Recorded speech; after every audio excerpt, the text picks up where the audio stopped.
Hi, I'm Eva-Lise Page, and thanks for listening to the Believe Big podcast, the show where we take a deep dive into your healing with health experts, integrative practitioners, biblical faith leaders, and cancer thrivers from around the globe.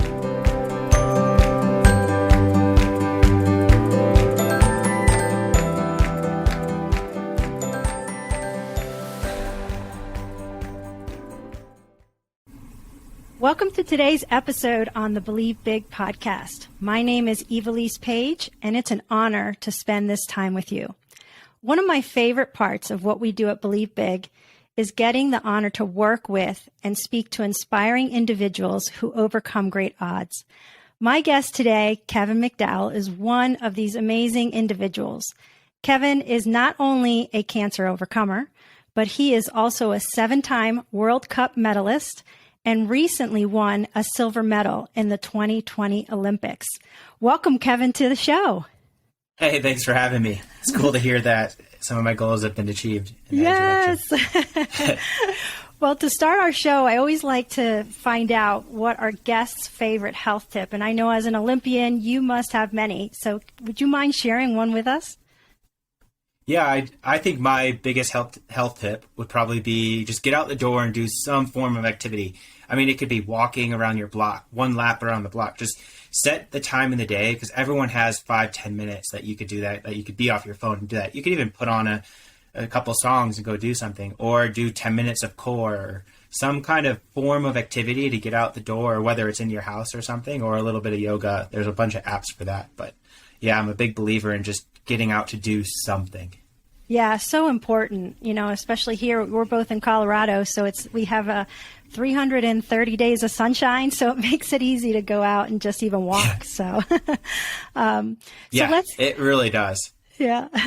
So when you were 18, Kevin, I'd love to just hear a little bit about your story. You were diagnosed with Hodgkin lymphoma. Can you share about how you found out and what you experienced? Yeah, so to give it backstory, I was 18, senior in high school, and I had big goals. I wanted to go to college, but also become a professional triathlete, and actually had done my first professional triathlon race. And so I got home that night, super excited, went as well as better than I could have imagined, and my goal that year was to win the Junior World Championships because I was the favorite returner from the previous year where I was third. And my mom's a nurse, so she saw this lump on my neck, and she's kind of like, didn't like how it looked, but I didn't think much of it. So she took me into the doctor's office where she works the next day, and he did some looking at it, some scans, and then blood work and different things. And at first we thought it might have been like a tendon muscle tear or something, and a ball coiled up because they weren't sure because my blood work was fine. But I went in that night, got an MRI, and the next day I got called home from, I was at my coach's place talking to him about like what was next with the goals and everything. And they broke the news I had cancer. So. Wow. I, as a mom of 4, hearing that just even chokes me up a little bit because that is not the words you want to hear from as a parent that one of your children is diagnosed. But how did it make you feel? An 18-year-old, what were you thinking at the time? Yeah, it was almost like I was in shock. I mean, you're 18. You're feel like you're the prime life. You kind of feel like you're invincible. I mean, I had just raced really well too. I knew I was healthy. I did all the things right. I never obviously smoked. I obviously didn't drink. I ate super well. I exercised. I got sleep. So it's like you had none of these precursors that get it, but that's pretty much how it happens when kids are diagnosed. It happens. And so, but I looked at it and I said, all right, what do we have to do? What's the prognosis? And a couple of days later, we got the biopsy and then learned it was Hodgkin's lymphoma. We kind of had an early little celebration because we knew Hodgkin's lymphoma was really curable. And we were fortunate we caught it earlier on than it could have been because my mom's a nurse and saw this lump on my neck. And so we got the process of what it was, 6 months of chemotherapy. And I said, all right, let's do this. This is my new goal. Let's beat cancer. And I'm like, it was a bummer that my triathlon season for that year was done and I wasn't going to do my goals I wanted, and it was my senior year of high school, so I missed out on quite a bit of things, but I still got to enjoy a lot through that and made the most of it while I could with that balance. But yeah, it was all about becoming the best cancer patient, not the best athlete or best student, but best cancer patient to beat cancer. That's what was my mindset. And I think you had such a heads up more than most people because of your athletic mindset. And, I read in People magazine that while you were battling cancer and watching the Olympic Games, that you imagined yourself there one day. Can you tell us about that? Yeah. I had been doing triathlon since I was 10.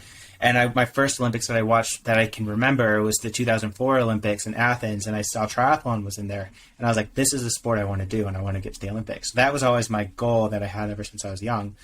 And then when I got cancer, the season was still going on. The Olympics were the following year. So there were a lot of Olympic trial qualification races a year out a lot of times. So I was watching all those and envisioning one day I still want to be out there in that position to try and qualify for the games and competing back at that level. I said, right now I'm not there, but I believe I can beat cancer and get back there. So at that time, that's kind of what kept me going through it all.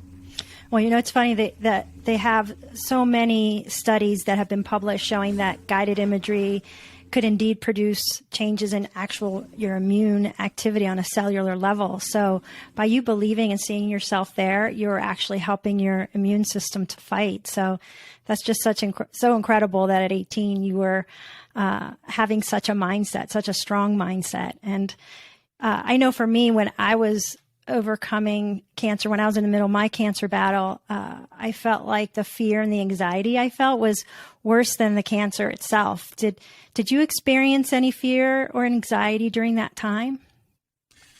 So that's the thing is like, I actually said before is like the hardest part for me with the whole cancer was the post-cancer. So for me, I was pretty fortunate. I knew like the process, like what I had to do. It was going to be tough chemotherapy. Like it was going to be a hard 6-month road, but my odds were very, very good. So it never really creeped in my mind. I never let myself think like, oh, am I not going to live? Am I not going to make it through this? But I was like, I'm going to get through this and get right back to normal life. And I'm going to be fine. Bang, zoom, just a little blip in my road. But I was wrong. It was a very, I got through cancer. All was great, but I didn't realize the toll it took on my body. And one thing that I actually really struggled with was I saw so many people while I was going through cancer that didn't make it like that, or were way sicker than me and was in the hospital for a month or 2. I was like, I'm so fortunate and lucky that I actually didn't credit myself that I actually went through cancer. In some ways, I almost convinced myself I wasn't battling cancer. Like my chemotherapy was nothing because I made it through and I'm okay. But it took me years to understand, actually. I used to always say how little, what it went through and it wasn't that big of a deal. But my mom and them were like, it was a huge deal. You just changed your mindset through it, so I didn't let myself really understand and respect what my body had been through, that I then went back to normal life right away instead of letting myself recover from all the damage it had done. So it took me years after to understand what I'd been through and accept it. And yeah.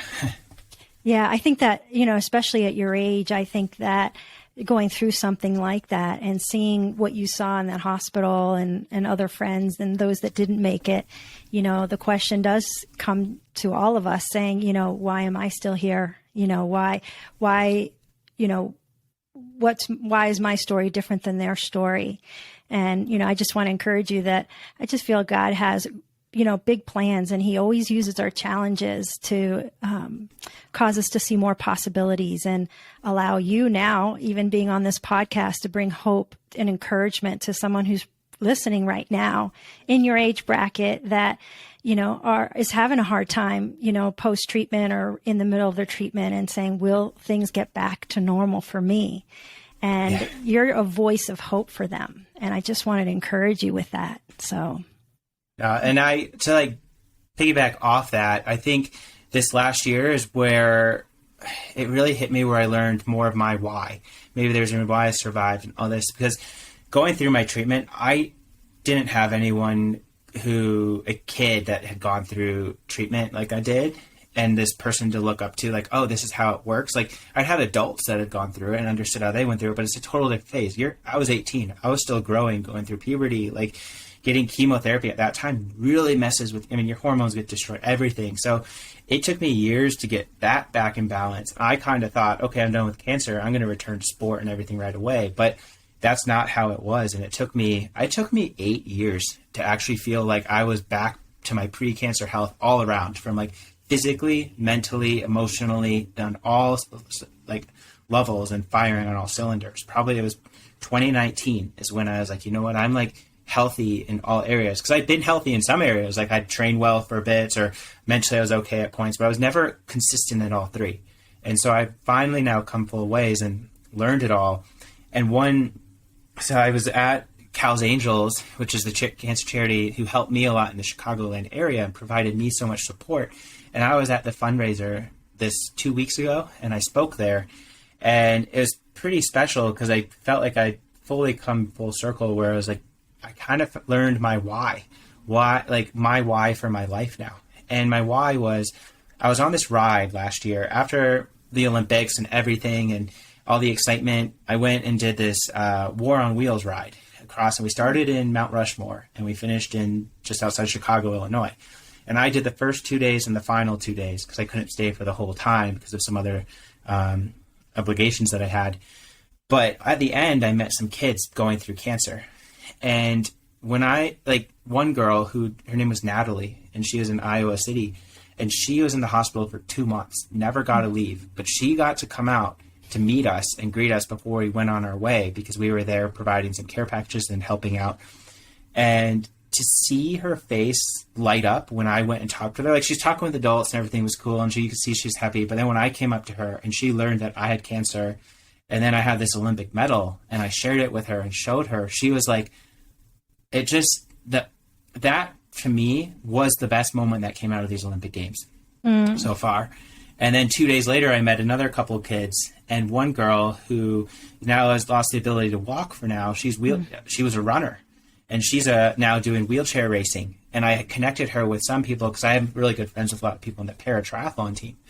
And so I'm like, there's an avenue to the Paralympics, and you can change your goal and your mindset to do this. And now she's actually getting set up with this club team trying to go hopefully for the Paralympics one day. She might do a wheelchair racing, and her big goal is like to race at the state championships now in the wheelchair category and create a category for that. So I'm now providing this new vision and showcasing this is what we can do, but there's not a timeline. So don't set a timeline on yourself to achieve these goals, but you can do it. It's just quite a road and an obstacle to get there. And it's not going to be the set journey that you maybe originally thought. And it might change 4 more times even after cancer, like mine did, with like the ups and downs, but you can get through it. And so that to me was where I learned my why these last few months. That's awesome. I always say God doesn't waste our pain.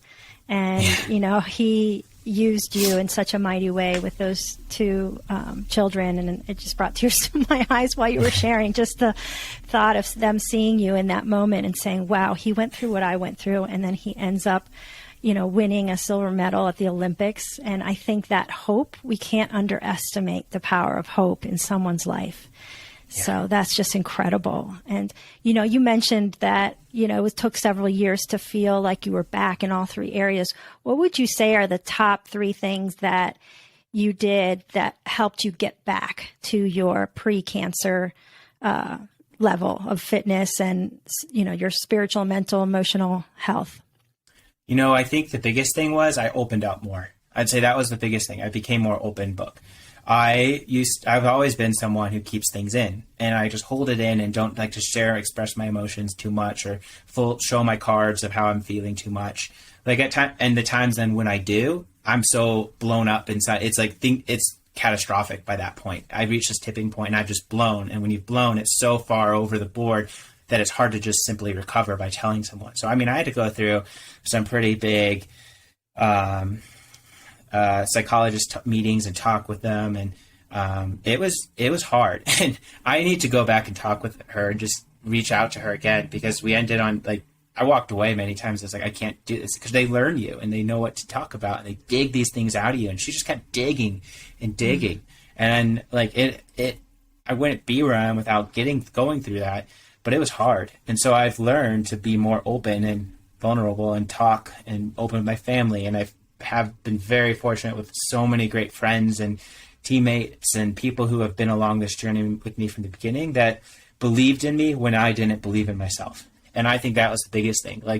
there were a couple times I almost walked away from the sport and was like, I'm just going to move on. Like, I need to be done with this. And they were the ones that like, no, you've got more in you. And they were the ones that envisioned me being to get to where I am today when I never saw it maybe. So.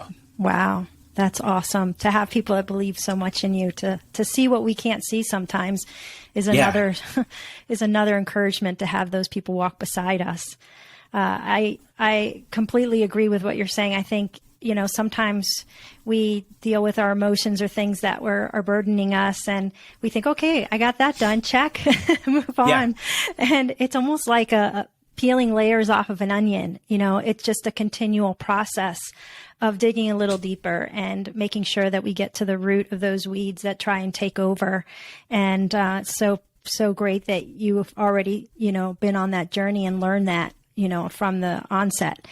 And, you shared, one of the things you shared is that you expected to be back, right after your treatments, and you started to compete again. What did you do differently to prepare? What did you have to do differently to prepare for your upcoming race when you got back in? Like once I completed cancer? Yes. Yeah. Once you finished your treatments. I just went back to my normal habits. Like I actually didn't do anything different. And I think that was the problem.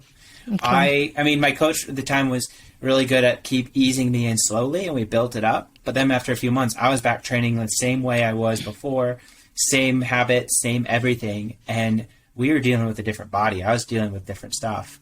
And I didn't let myself recover. I lost a lot of weight and never actually gained it all back after the cancer, because I was then back into training. So I was basically my body was under so much stress and destroyed after chemo. And I just went straight into high intense training, which breaks down your body as well.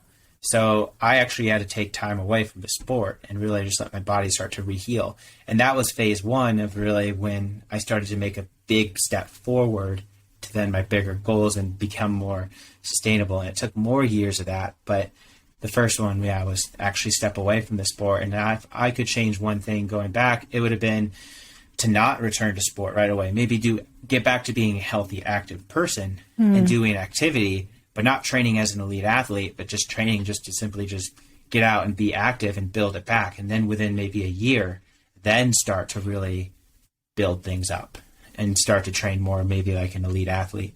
But my mistake was I went training exactly how I did pre-cancer, but I was a very different person from when I went into my cancer battle to when I came out of it.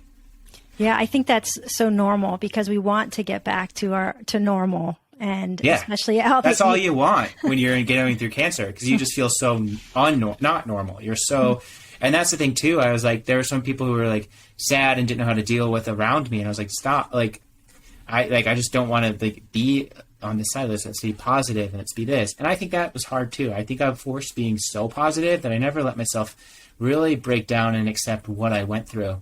And so I actually then broke down and understood what I went through after my battle. Instead of maybe going back, had I allow myself to feel not sorry for myself, but just like accept oh, this is tough, and have maybe like a short pity party, but then end it and then be like, just vent it and then move on. And then you're good, instead of just pushing it so far away that you just don't then it just manifests and gets huge to one point where you do explode, which is what happened later on for me. Instead of maybe had I gone through my treatment, been more vocal and let myself cry more, at times, let myself do that, instead of just trying to be the positive cheery, everything's good, I'm going to do, the whole time.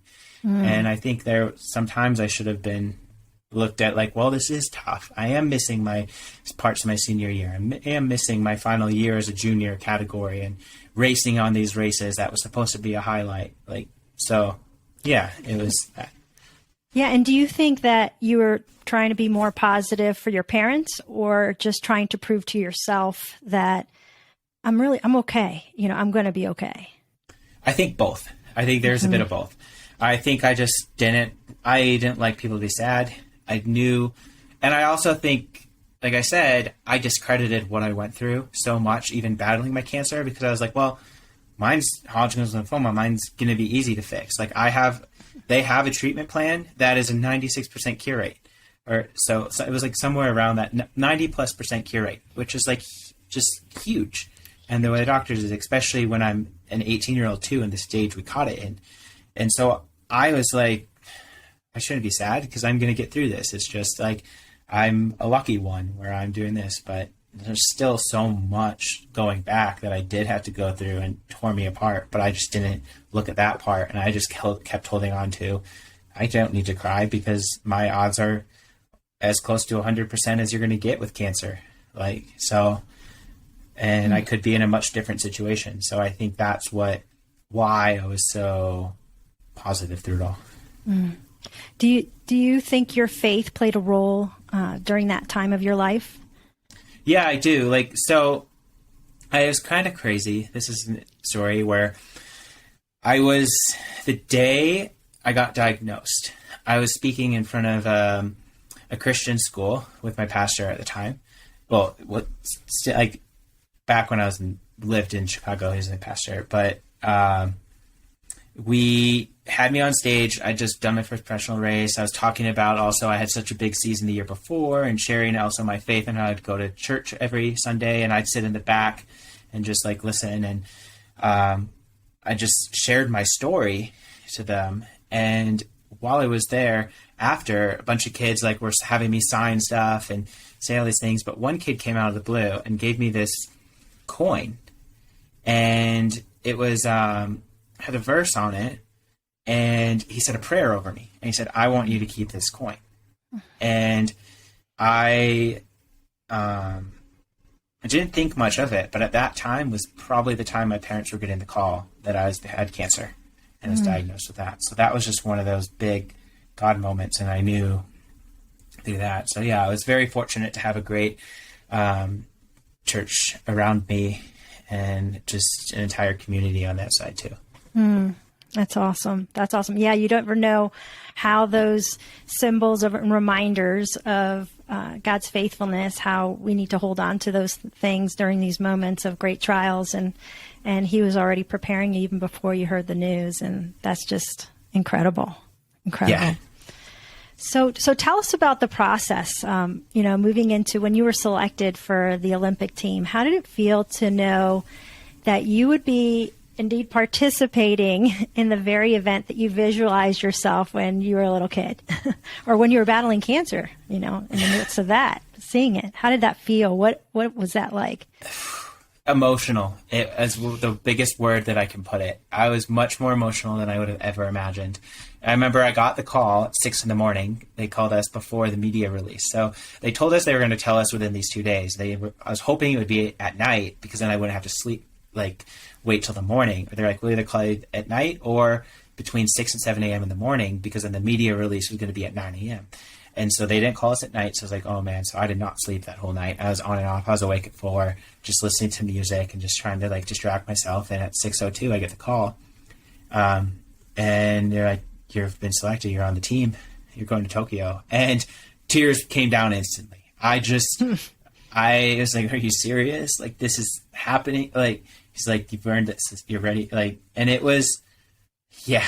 And then I just remember calling all those people who were a part of this journey with me and sharing the news. And it was a day I will never forget. And one where I was like, this has made it all worth it at the end. Even I hadn't, it still would, because I was actually pretty content with the performances and what I'd done to get to that point. But it just made it where I was pretty emotional. I can't even imagine. I bet it was a huge celebration at your house. Yeah. And what was it like to participate in the Olympics? It was like nothing I'd ever imagined. It was really cool. Very it was it'll be one of the highlights of my life. I was having the time of my life over there. While yes, you can look at it and say it was during COVID, my family and them didn't get to go. It wasn't a normal Olympics. I didn't care. I was still it still felt so special and unique to me. And I still almost could feel more people back home and the support over there than even maybe if they were there, just because I feel like so many people, it was so unique and the first real world event that had happened since COVID had come. And I could just channel all this energy. And I got probably 100 letters from home from so many people and through my life that have been a part of this and writing their stories and sharing with me that I was reading them every night before I went to bed. A couple maybe 10 of them at a time. And then that one day before, I was like, oh my gosh, I still have a lot I need to read. So I spent half the day like reading these letters, and I read my last two, my parents and my grandparents' letters right before the race. I remember I was actually in the bathroom getting ready, like putting my suit on, and I'm waiting in line reading my the last letter. And so that's what I was thinking of out there and stuff. But it was just like an experience I'll never forget, and just the whole meaning of just getting there and stuff too. And then to have the performances that I had was just like even more just like special, icing on the cake. It's incredible. That's incredible. Yeah. So what's next for Kevin McDowell? Yeah, I'm not done with the sport yet. I'm still, I feel like I'm just really starting to get my stride. Like I've got a lot more I still want to do in this sport. So my goal is to go try and qualify for the 2024 Olympics in Paris.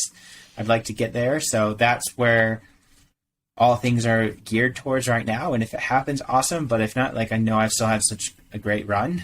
And I also am just starting to try and get more involved in some of the community stuff, and especially with Cal's Angels back home and some different charities, and raising awareness and starting to share the story more with Hope, and on that side of thing, and start to get interacting with some more kids going through their battles. And it's just still just taking it time by time. So then I don't want to plan out too much, but yeah, 2024 is kind of where I got my eyes on right now. So we'll see what happens, but yeah. Well, we know you're going to be there, and we're going to all be cheering you on for sure. Yeah. So, with this question, I want to close the podcast out, and because I know there are some listening today that are in the middle of their journey and they're feeling discouraged. And so what advice or encouragement can you share with someone today that's in the middle of their fight? Yeah. So when I went through in for my first chemotherapy, this one lady, I wish I knew her name. I don't know her. She saw me nervous, anxious, and scared. And she came up to me and was like, live your life as normal as possible. Don't focus on what you can't do, but think of what you can do. So my whole mindset and motto was, what can I do through my chemotherapy and my battle with cancer?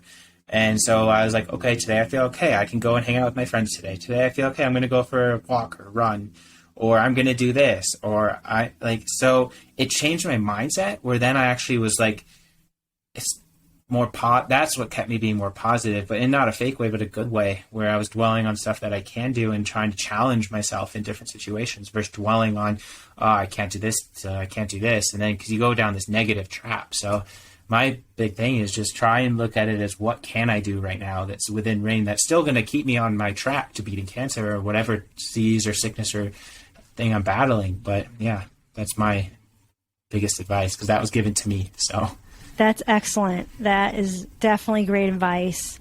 So Kevin, thank you so much for taking time out of your training schedule, your busy schedule, to join us today. It's been an honor to speak with you. And again, we look forward to cheering you on in 2024 at the Olympics. Yeah. Hey, thank you. All right. Take care.